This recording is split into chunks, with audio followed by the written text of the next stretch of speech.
gotten really good at taking finishes. Is that what you think?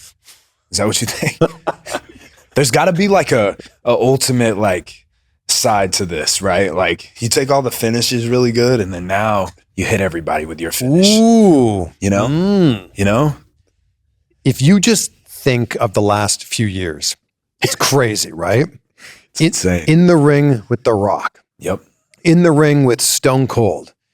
In the ring with Vince McMahon. WrestleMania match with John Cena. Yep.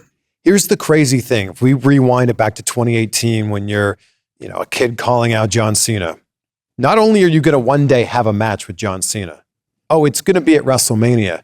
Oh, and by the way, you're going to beat him. What? Yeah.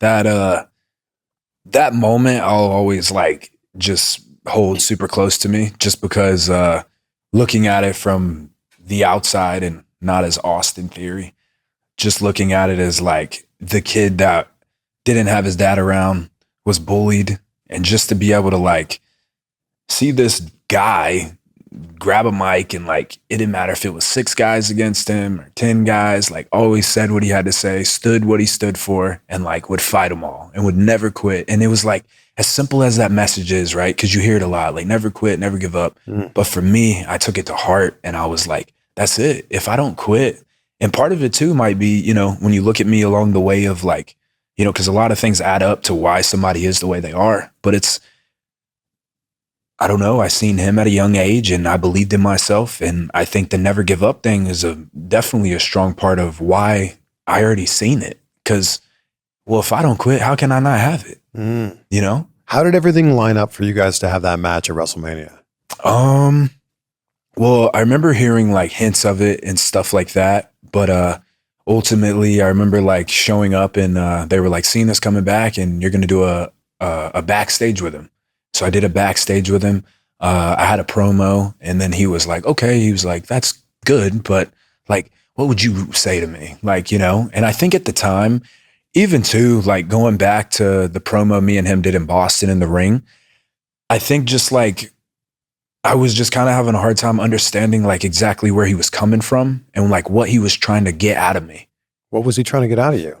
Well, I think it's just like give me you, like really give me you, Yeah, he said, I don't believe what you do. Yeah. And I think, it's a complicated thing, but it's like in my position at the time, I was like, I'm doing everything I need to do. I try to make sure I have great matches. And when I have the mic, I know what I'm saying and I know what I'm doing. And I remember that whole process that day of just like with him, like putting it together and trying to make it meaningful and matter. And I don't know if like part of him was just saying like, I know like what I was to you and like the inspiration and stuff, but like, you got to leave that out. And I think a little bit of me was just still like, it's John Cena, man. Like, yeah, and then my whole life I was like dictating this road, but like watching this character to kind of help me like focus, at a young age. And I think it's so like, it's crazy. It's weird. It's insane to like just be sitting in front of him and like, we're going to have a match now. Like, I'm going to fight you now. So it's just very like mind blowing. The whole experience was, but I think. Did you take what he said in the promo personally? Because like a lot of fans watched that promo and went, man, he was mean. Like he tore into Austin Theory.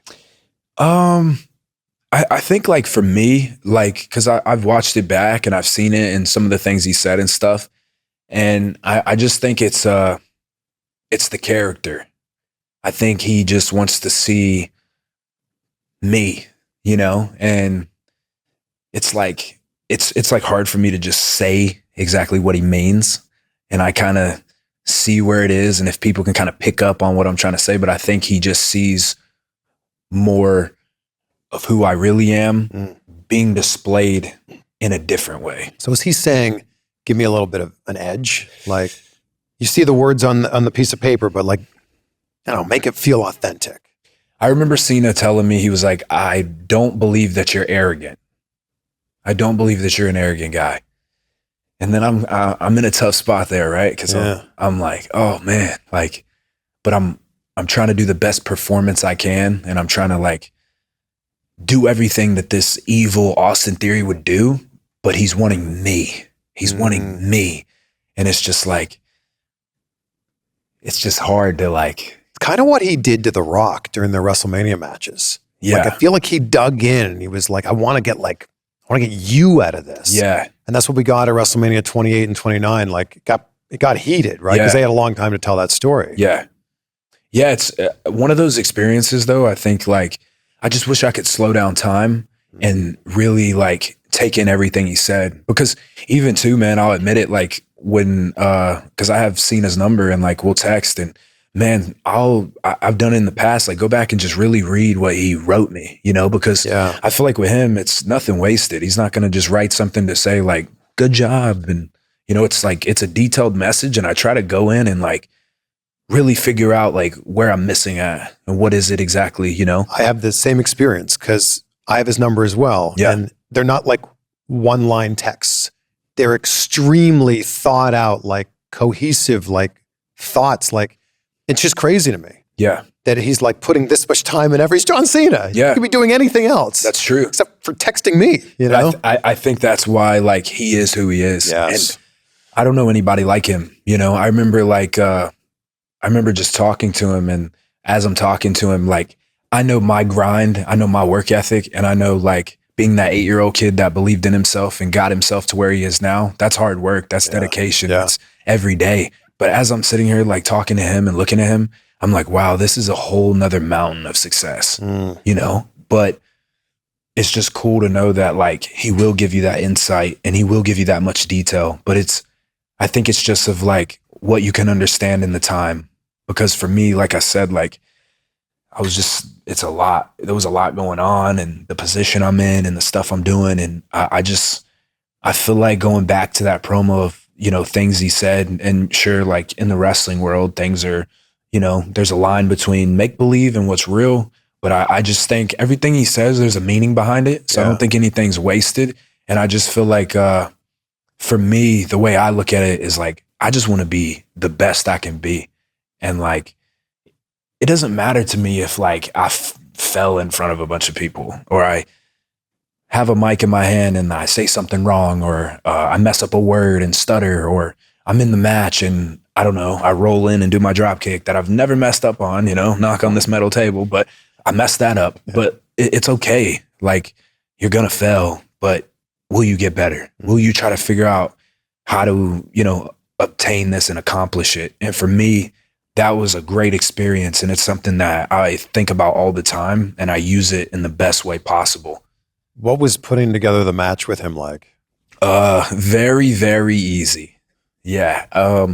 There was a little bit of things that day, like running around trying to figure out from creative, like, hey, can we do this for the finish? Hey, can we do that? But as far as the match goes, I remember like just in the practice ring, he was like, let's just play around. And like we locked up and he just called some stuff, and then that was it. We didn't practice anything in the match. He was just like, we go out there, and he talked to me like in the ring. And I will tell you this, and he made it so comfortable for me, but he also like really opened a door for me of like live event perspective, right? Because he always says how like people get into a different mindset of like, you know, if it's not a live event, they're going to work a different way. But he told me, watch today how we're going to go out there and it's going to be a live event. And we're on the biggest show that WWE has, the biggest show in pro wrestling, you know, WrestleMania. And he was like, watch this. And it was so easy. There was no stress I had. I was not nervous at all. I was so confident. And even too, I remember because they moved the screen behind me and I'm like this, about to do the entrance and back up and then walk into the whole arena. Yeah. I remember like looking up and I could just feel like my grandma. And like, she was like my best friend. And right before I like got signed, I think she was there when I got my tryout, when I got signed. She was there for the tryout and when I got signed, and then she passed. So she never seen me do anything in WWE. But man, I remember looking up and like I could feel her that day and just going out there. My grandfather was there, and that was important to me because like ever since I was a kid, he was like, at WrestleMania, I want to see you fight John Cena, and I want you to bring me a hot dog and a Coke. And I was like, I don't know if I could bring you the hot dog and a Coke, but I could do the match.